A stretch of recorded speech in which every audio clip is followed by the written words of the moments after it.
This is the last in the segment of recorded images, and it views the email client, as well as a short summary about the project as a whole, just to go over why I did a few things. To start with, the email client. Now, I showed you drop-down menus before, but these are the new drop-down menus. I went with a new system for them. If you look at them, you can see that it was probably quite slow on the movie, but they have a slight speed down to them, and you can scroll as well. I'll show you on one of the larger ones. So if I click University,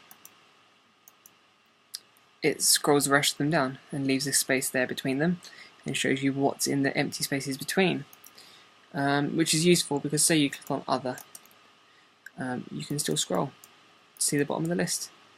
As well as down here is a login button, which takes you to my login screen, which I think I showed you before, but I'm pretty certain I went over before briefly, but I'll mention it again in a second. Back to the email segment. Now, some of the notes are that I decided to cut down how many emails there were. I've given reasons for that in the emails themselves. Purely for the fact, if I give them too many emails, people can't, in the time they're going to have, solve the problem that comes inherent in the project. So the emails, the university segment of emails is just me talking backwards, forwards with the mic about passwords, which is obviously a key thing to do with the numeric passwords.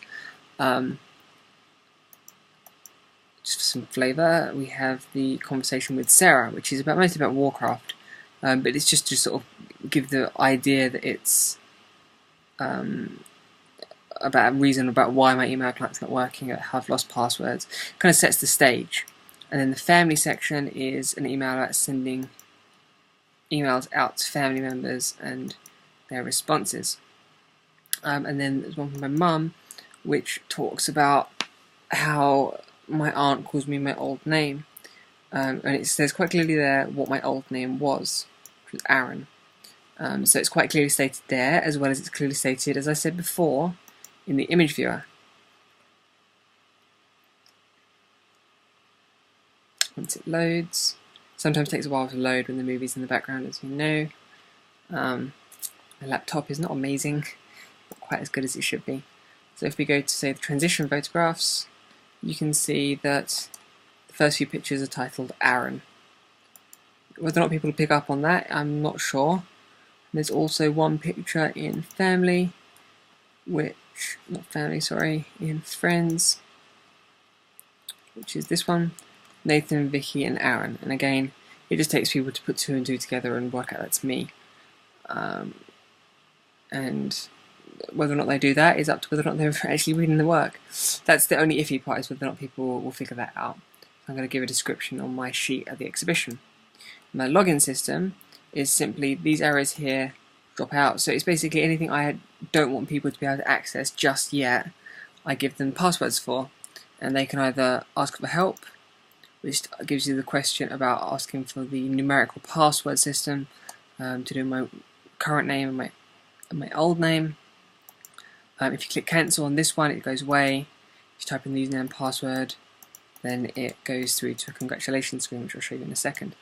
The settings and the messenger aren't complete, and what they do is it's the same screen that the email links through to, because the email segment for the contacts, I've got it set so that if you try and send an email to someone by clicking on their name, it sends you to a login screen. And if you type in the username and password, which you work out as an answer, which is 113925 and 11181514, and then click login, it gives you a little congratulations screen just explaining why.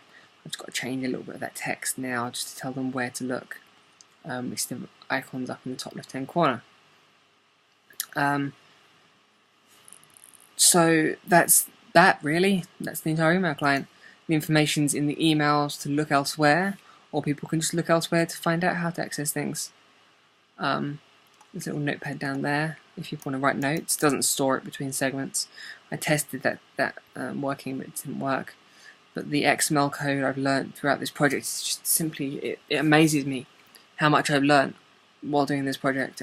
Not just artistically, but the coding that I've managed to gain from XML and ActionScript, and I really feel I can do much more than I've managed to show in this project just from the code alone, and just knowing things. In other areas of the project, my evaluation is already drafted. A draft has been written. I've just got to go over and spell check it and then write out the bibliography for it. And then once that's done, that's ready to be printed off. This movie will be added to the other movies on the DVD-ROM so that it can be given to the hand-in. And that is everything. My entire project accounted for. It's been quite a rough journey, and I've come quite a long way from the beginning. For example, I've changed a lot of my layouts and what things do and what segments I've actually managed to complete, and how I've managed to do it. I originally didn't think I was using XML. I thought I was using PHP and ActionScript. So it's been interesting. A lot of my work you can go back and view from the previous sections, and if you want to know how to use the sketchbook, which you've already been looking through, then the evaluative movie right at the beginning is what you want to be using. Thank you very much.